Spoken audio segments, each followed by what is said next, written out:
Hello everyone, welcome to my channel. तो आज हम करने वाले हैं अपने इम्पोर्टेंट जीके जीएस की सीरीज़ को। तो स्टार्ट कर लेते हैं। तो हमारा पहला क्वेश्चन है, क्वेश्चन नंबर 1। पाक Yong airport is located in dash. तो देखो, पाक योंग एयरपोर्ट ये कहाँ पर है? तो देखो, हमारा जो करेक्ट आंसर हो जाएगा ना, ये हो जाएगा सिक्किम। ठीक है, पाक योंग एयरपोर्ट ये सिक्किम में स्थित है। ठीक है, आ जाते हैं एक्सप्लेनेशन की साइड। अब देखो, सिक्किम हमारा करेक्ट आंसर है। और जो ये पाकयोंग एयरपोर्ट है ना, ये 5 हाईएस्ट एयरपोर्ट्स में से एक है। यानी कि जो 5 हाईएस्ट एयरपोर्ट्स है ना, उसमें ये भी इंक्लूड है। ठीक है। अच्छा, हम एडिशनल में थोड़ा सा देख लेते हैं और कौन कौन से एयरपोर्ट्स हैं इंडिया में। एयरपोर्ट्स इन इंडिया, अब देखो, लोकप्रिय गोपीनाथ बारदो लोई इंटरनेशनल एयरपोर्ट ये आसाम में है। काफी लंबा चौड़ा नाम है, बट ऐसे ही क्वेश्चन आते हैं आपके एसएससी के एग्जाम में। ठीक है, तो लोकप्रिय गोपीनाथ बारदोलोई इंटरनेशनल एयरपोर्ट आसाम में है। पासीघाट एयरपोर्ट है अरुणाचल प्रदेश में। दीमापुर एयरपोर्ट है नागालैंड में। और नेताजी सुभाष चंद्र बोस इंटरनेशनल एयरपोर्ट है कोलकाता में। और राजीव गांधी इंटरनेशनल एयरपोर्ट है हैदराबाद में। और वीर सावरकर इंटरनेशनल एयरपोर्ट है पोर्ट ब्लेयर में। ये भी याद रखेंगे, पोर्ट ब्लेयर वाला। और doctor Baba Saheb Ambedkar international airport ये नागपुर में है। ठीक है, तो देखो, एक क्वेश्चन के साथ आपने कितने ही सारे, कम से कम 5 से 6 तो एयरपोर्ट्स आपने याद कर ही लिए हैं। ठीक है, तो एक्सप्लेनेशन को अच्छे से देखना है, अच्छे से सुनना है, ताकि आपको सुनकर ही 50% याद हो जाए। ताकि जब आप दोबारा इस चीज को याद करने बैठो या दोबारा इस वीडियो को देखने बैठो, तो आपको सिर्फ 50% ही अपना अपना देना देना पड़ेगा। क्योंकि 50% आप याद कर चुके होंगे। सिर्फ कुछ नहीं सुनना, कुछ करना नहीं आपको, सिर्फ अटेंटिवली होके सुनना है। ठीक है, नेक्स्ट पे चलते हैं। नेक्स्ट है हमारा, in which of the following states are Aus, Boro and Aman paddy crops grown in a year. अब देखो, यहाँ पे ना कुछ पेडी क्रॉप्स की बात हुई है। पेडी क्रॉप्स का मतलब होता है धान की फसल, या धान की फसल, धान का मतलब चावल ही होता है। ठीक है, तो ये जो पेडी क्रॉप्स है, जिसका कि नाम है ओस, बोरो और अमान, ये कौन से स्टेट से है? तो देखो, बेसिकली ये सारा हमारा हो जाएगा, ये हमारा हो जाएगा सारा ये पेडी क्रॉप उड़ीसा से। ठीक है, ऑप्शन नंबर ए दिख रहा है ना हमको, उड़ीसा, ये हमारा करेक्ट आंसर हो जाएगा, उड़ीसा। ठीक है, अब देखो, अमान, ओस और बोरो, ये क्या है? कुछ राइस की वेराइटीज है, जो मैं आपको पहले ही बता चुकी हूँ। और यहाँ पे क्या होता है, यहाँ पे यूजुअली ना राइस को एक साल में 3 बार बोया जाता है। ठीक है, अब ये जो अमान है, इसकी जो ये जो वेराइटी है, इसको रेनी सीजन में बोया जाता है। जैसे कि जुलाई और अगस्त के टाइम में इसको बोया जाता है। अभी आप देख सकते हैं, जुलाई अगस्त का ही टाइम चल रहा है ना। तो अभी ये कौन सा टाइम है? अमान, अमान राइस वेराइटी का टाइम है। उसके बाद इसको हार्वेस्ट कर लिया जाता है विंटर में, है ना। और फिर ओस जो राइस है, उसको समर में, उसको गर्मी के आसपास ही बोया जाता है। फिर इसको प्री मानसून के आसपास इसको, इसकी फसल को काट ली जाती है। ठीक है, और बोरो, जो बोरो राइस है, ये विंटर में इसको बोया जाता है और इसको हार्वेस्ट किया जाता है समर के टाइम में। मतलब यही है, 5-5 6-6 महीने के गैप पे जब बोया जा रहा है, तो उससे 5-6 महीने बाद उसको काट लिया जाएगा। फिर जब दूसरी फसल बोई जाएगी, फिर उसके 5-6 महीने बाद उसको काट लिया जाएगा। ठीक है, this is also called spring rice. इस राइस को ना, बोरो राइस को स्प्रिंग राइस भी कहते हैं। ठीक है, तो ये भी याद रखेंगे। ठीक है, नेक्स्ट पे चलते हैं। नेक्स्ट है हमारा, Bharhut stupa is located in which of the following state. देखो, भरहुत स्तूप ये कहाँ पर स्थित है? तो देखो, भरहुत स्तूप हमारा हो जाएगा ऑप्शन नंबर बी करेक्ट। ठीक है, भरहुत स्तूप ये हमारा मध्य प्रदेश में है। ठीक है, स्तूप से वैसे बहुत सारे क्वेश्चन बनते हैं आपके। ठीक है, अब इधर देख लेते हैं। ये जो देखो, जो भरहुत स्तूप है ना, ये फेमस किस चीज के लिए है? जो यहाँ पे बुद्ध, जैसे कि यहाँ पे जो कुछ अवशेष नहीं रह गए थे, फिर उसके बाद वहाँ पे स्तूप बना दिए जाते हैं। ठीक है, और ये जो भरहुत स्तूप है, इसकी जो खोज की गई थी, ये की गई थी मेजर जनरल अलेक्जेंडर कनिंघम के द्वारा 1873 में। ठीक है, तो याद रखेंगे। अच्छा, एडिशनल में ना एक चीज और याद रखेंगे, क्योंकि जब इनका नाम आ गया है अलेक्जेंडर कनिंघम का, तो मैं आपको बता दूं कि आप याद रखेंगे कि हड़प्पा और साथ में ना तक्षशिला, टी लिख देती हूँ यहाँ पे, हड़प्पा और तक्षशिला, इन दोनों की खोज भी अलेक्जेंडर कनिंघम ने ही की थी। ठीक है, तो आपको पता होना चाहिए किसने किस किस चीज की खोज की है। नेक्स्ट पे चलते हैं। Sorry, in which state of India is Kaziranga national park located? Kaziranga national park कहाँ पर है? इजी क्वेश्चन है। आसाम में है काजीरंगा नेशनल पार्क, और ये एक सिंग वाले गेंडे के लिए भी फेमस है। ठीक है, देखो काजीरंगा नेशनल पार्क ये है। इसको यूनेस्को में ऐड किया गया है। ये एक यूनेस्को की वर्ल्ड हेरिटेज साइट के रूप में इसको ऐड किया गया था, 1985 में ऐड किया गया था। ठीक है, और ये फेमस है वन हॉर्न्ड राइनोसोरस, एक सिंग वाले गेंडे के लिए फेमस है। अब कुछ अदर नेशनल पार्क की बात करें जो इंडिया में है, तो देखो Jim Corbett national park Uttarakhand में है, रणथंभौर नेशनल पार्क राजस्थान में है, ब्लैक बक नेशनल पार्क और ग्रीन नेशनल पार्क, तो ये दोनों ही हमारे हैं गुजरात में। ठीक है, कान्हा नेशनल पार्क मध्य प्रदेश में है, और साथ में भीतरकनिका नेशनल पार्क ये उड़ीसा में है। ठीक है, तो एडिशनल में ये सारे याद रखेंगे, सारे ही इंपॉर्टेंट है और सारे एग्जाम में आए हुए ही हैं। ठीक है, तो नेक्स्ट पे चलते हैं।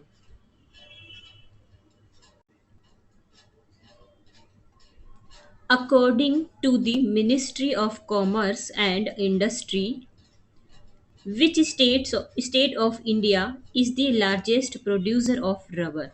अब देखो इंडिया का कौन सा ऐसा स्टेट है जो सबसे ज्यादा रबर को प्रोड्यूस करता है? देखो इंपॉर्टेंट क्वेश्चन है, और एसएससी एमटीएस 2023 का आया हुआ क्वेश्चन है थर्ड शिफ्ट में। देखो करेक्ट आंसर हो जाएगा केरल। ठीक है, सबसे ज्यादा जो रबर का प्रोडक्शन होता है वो केरल में ही होता है। ठीक है, आ जाते हैं इसके एक्सप्लेनेशन की साइड। देखो केरल करेक्ट आंसर है।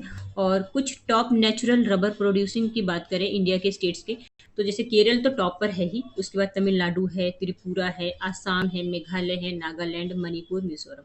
अच्छा देखो आपने इंडिया में स्टेट के लेवल पे तो बात कर ली है। ठीक है, अब हम देखो मैं कंट्री के लेवल पे बताऊं ना, तो दुनिया में सबसे ज्यादा जो रबर है ना, रबर ये पाया जाता है थाईलैंड में। ठीक है, थाईलैंड में। ठीक है, तो दोनों याद रखेंगे। इंडिया में कहाँ है? केरल में, और वैसे थाईलैंड। ठीक है, नेक्स्ट पे चलते हैं। नेक्स्ट क्वेश्चन है, who was the chief coordinator for the G20 summit hosted by India? जो इंडिया ने G20 समिट होस्ट किया था ना, उसका चीफ कोऑर्डिनेटर कौन थे? ठीक है, देखो हमारा जो करेक्ट आंसर है ना, ये हो जाएगा हर्षवर्धन श्रृंगला। ठीक है, अब इंडिया ने G20 कब होस्ट किया था? 2023 में किया था, जिसकी 2023 में किया था ना ये। देखो यहाँ पे मैं आपको समझा दूं, हर्षवर्धन श्रृंगला करेक्ट आंसर है। G20 होता क्या है? ये ग्रुप ऑफ 20 होता है, और ग्रुप ऑफ 20 में ना बेसिकली 19 7 कंट्रीज होती हैं, और एक यूरोपियन यूनियन होता है, और साथ में आप कह सकते हैं अफ्रीकन यूनियन भी। ठीक है, तो टोटल 19 कंट्रीज होती हैं। ठीक है, 20 कंट्रीज नहीं है, 19 कंट्रीज है, और साथ में EU और प्लस AU होता है, यानी कि यूरोपियन यूनियन और साथ में अफ्रीकन यूनियन। ठीक है, अब देखो एक मिनट, मुझे ना थोड़ी दिक्कत हो रही है मेरे गले में।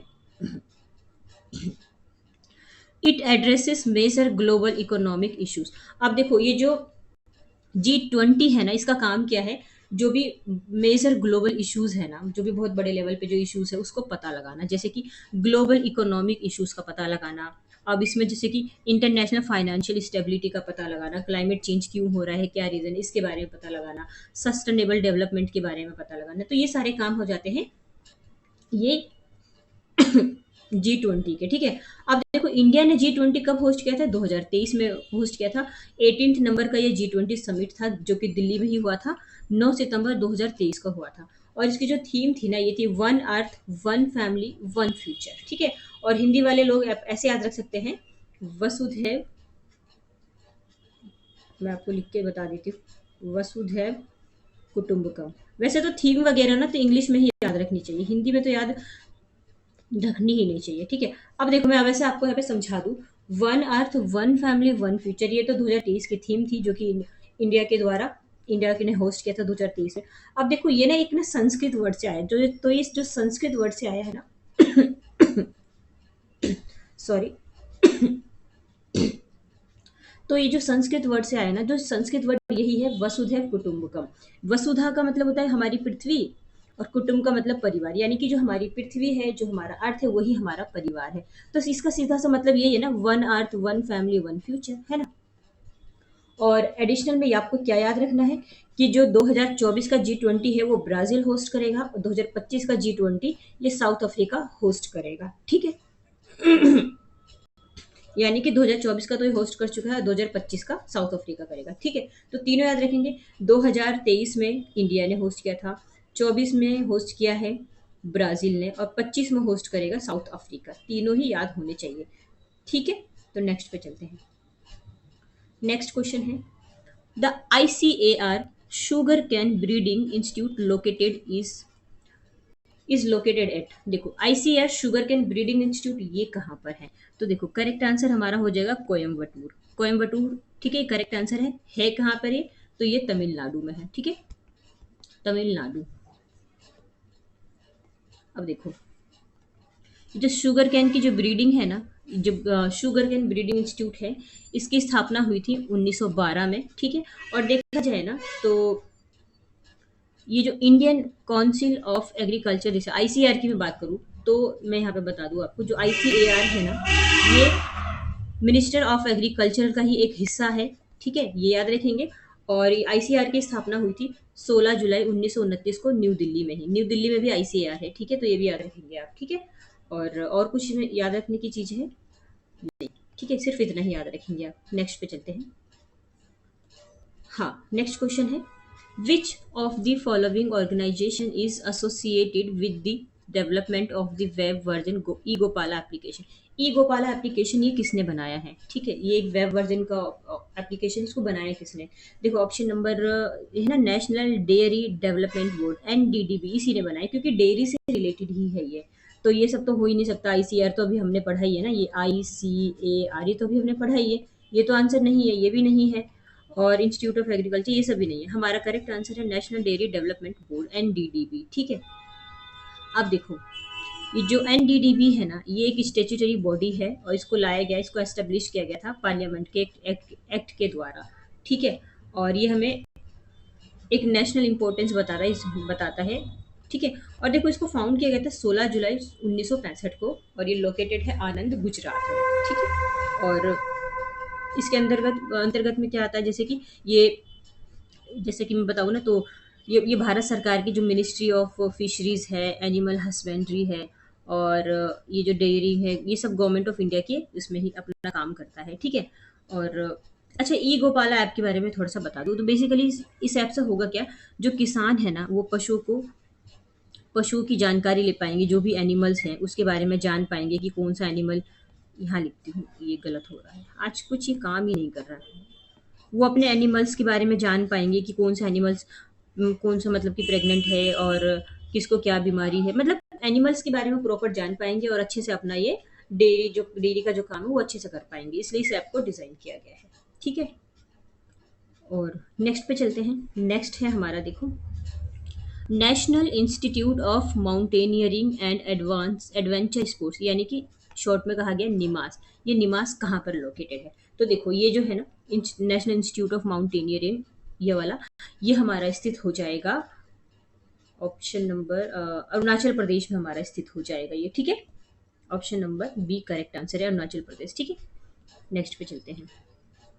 अब देखो, निमास, इसको एस्टेब्लिश किया गया था 2013 में, और ये लोकेटेड है दिरांग वैली, अरुणाचल प्रदेश में। ठीक है, सिर्फ इतने याद रखेंगे, क्योंकि क्या होता है कि जो भी ऐसे इंस्टीट्यूट वगैरह एस्टेब्लिश किए जाते हैं, तो वो सिर्फ पर्टिकुलरली स्टेट पूछा जाता है, ये नहीं पूछा जाता कौन से डिस्ट्रिक्ट में इसको मतलब एस्टेब्लिश किया गया। ऐसा इतना डीप में नहीं जाती है SSC, सिर्फ इतना पूछ लेती है कि कौन से स्टेट का है। ठीक है, तो इतना याद रखेंगे। अदर माउंटेनियरिंग की इंस्टीट्यूट की हम बात करें इंडिया में, तो हिमालयन माउंटेनियरिंग इंस्टीट्यूट, ये दार्जिलिंग वेस्ट बंगाल में है। इसको गलती से भी आप ये नहीं सोचेंगे कि हिमाचल के आसपास है, या मतलब मतलब कि नॉर्थ साइड है, ऐसा नहीं है, ये वेस्ट बंगाल में है। ठीक है, national institute of mountaineering adventure sport, ये तो अभी अभी पढ़ा ना, अरुणाचल प्रदेश में है। और Indian institute of skiing and mountaineering, ये हमारा गुलमर्ग कश्मीर में है। और अटल बिहारी वाजपेयी इंस्टीट्यूट वाला ये हो जाएगा हमारा मनाली, हिमाचल प्रदेश में। अटल बिहारी वाला ज़्यादा इंपॉर्टेंट है। ठीक है, तो ये याद रखिए, अटल बिहारी वाला कहाँ पर है, ये मनाली, हिमाचल में है। ठीक है, तो याद रखना है आपको ये। नेक्स्ट पे चलते हैं। नेक्स्ट है हमारा Nehru institute of mountaineering is located at, देखो नेहरू इंस्टीट्यूट ऑफ माउंटेनियरिंग ये कहाँ पर है?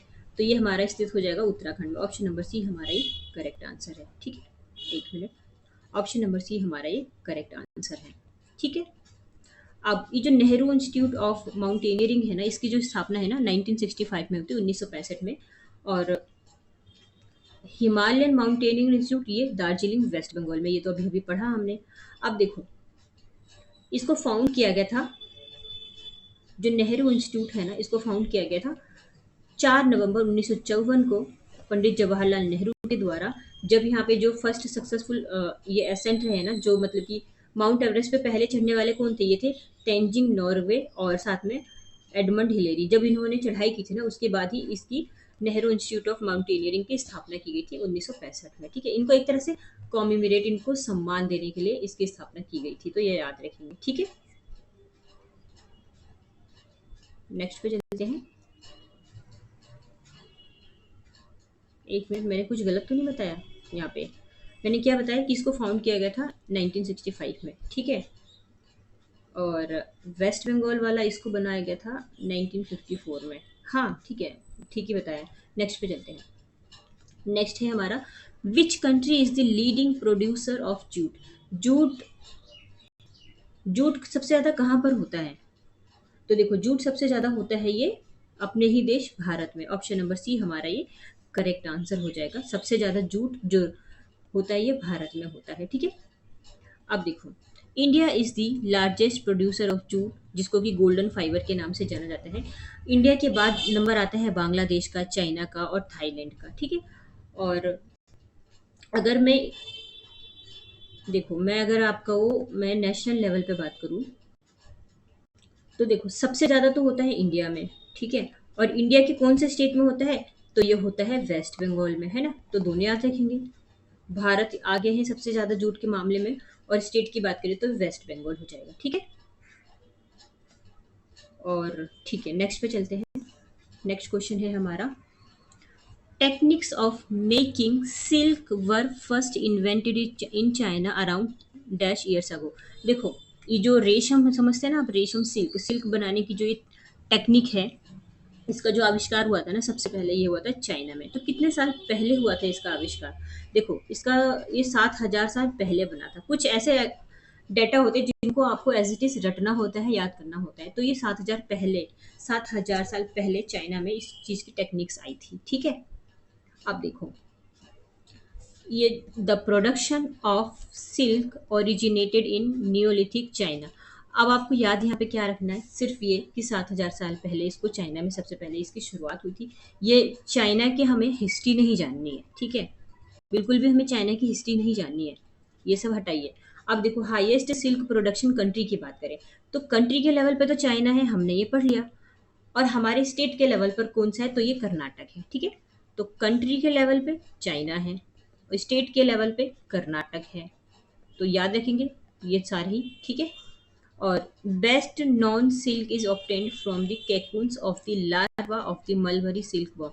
देखो, सबसे अच्छा जो सिल्क होता है ना, वो होता है बॉम्बिक्स मोरी। बॉम्बिक्स मोरी से के लार्वा से जो एक कैकून निकलता है ना, कैकून से जो बनता है वो सबसे अच्छा सिल्क होता है। सबसे अच्छा रेशम का कपड़ा उसे ही माना जाता है। ठीक है, और यहाँ से एडिशनल में आप याद रख सकते हैं, सेरीकल्चर का मतलब होता है रेशम की खेती करना, रेशम का उत्पादन करना, है ना?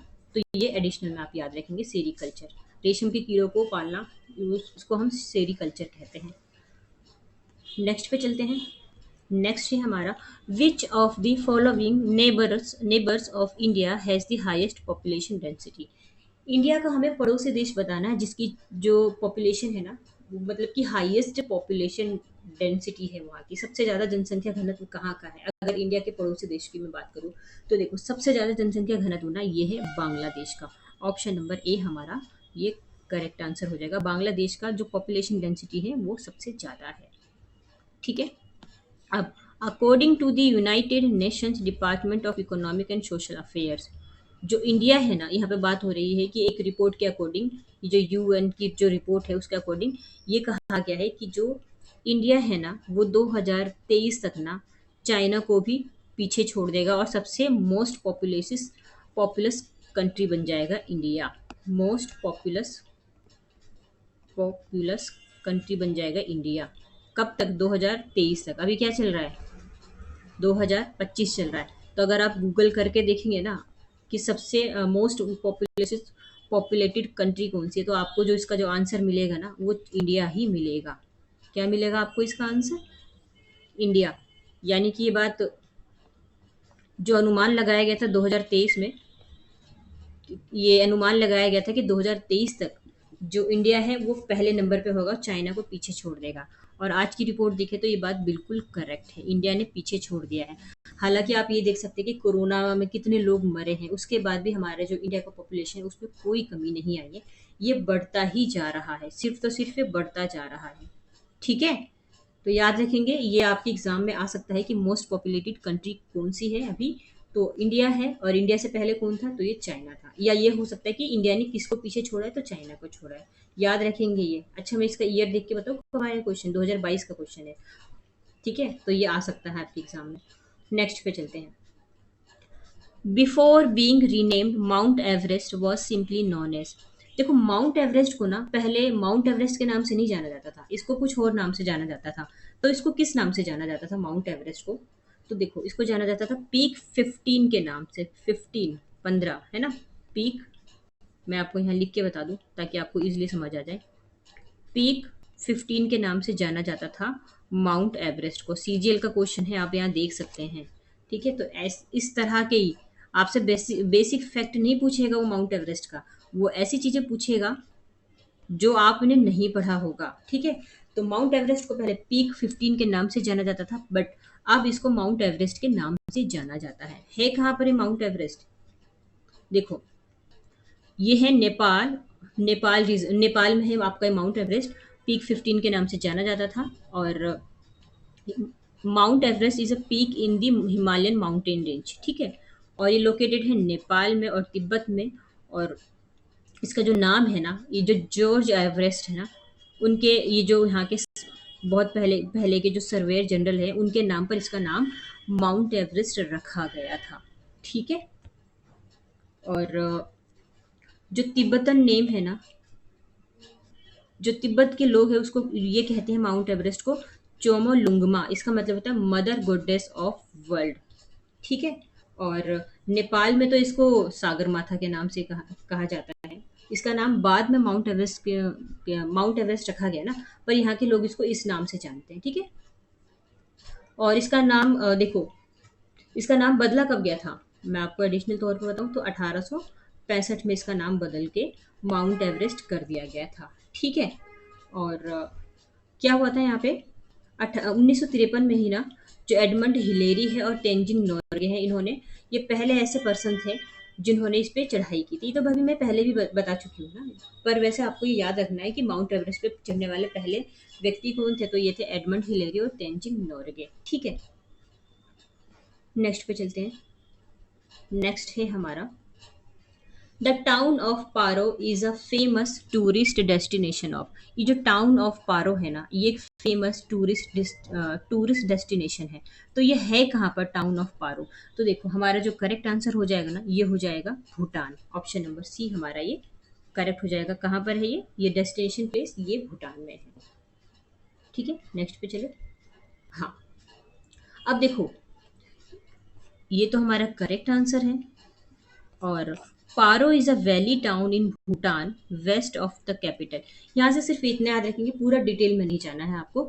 जो पारो ये की वैली है, भूटान की है। और भूटान की आप कैपिटल याद रख सकते हैं। भूटान की जो कैपिटल है वो है थिम्पू। थिम्पू बोलते हैं बट लिखते थिम्फू है। ठीक है, तो भूटान की कैपिटल याद रखेंगे आप। और उसके बाद इसके आपको यहाँ पे मतलब कि यहाँ का जो हिस्ट्री है, यहाँ का जो इतिहास है, वो सब नहीं जानना है, क्योंकि ये सब हमारे काम की चीज़ नहीं है। हमें अपने इंडिया की हिस्ट्री के बारे में जानना है और इंडिया से रिलेटेड चीज़ें जानना है, सारी हिस्ट्री नहीं जानना है। ठीक है, तो देखो, हमने ना 15 क्वेश्चन की सीरीज़ को कंप्लीट कर लिया है। अगर आपको ये अच्छा लगता है तो आप इसको लाइक एंड सब्सक्राइब कर सकते हैं। और सबसे बड़ी बात यह है कि अगर आप इस वीडियो को देखते हैं तो पूरा देखिए और एडिशनल फैक्ट आप इसको लिख लीजिए। ठीक है, so thank you so much. फिर हम नेक्स्ट वीडियो पे मिलते हैं।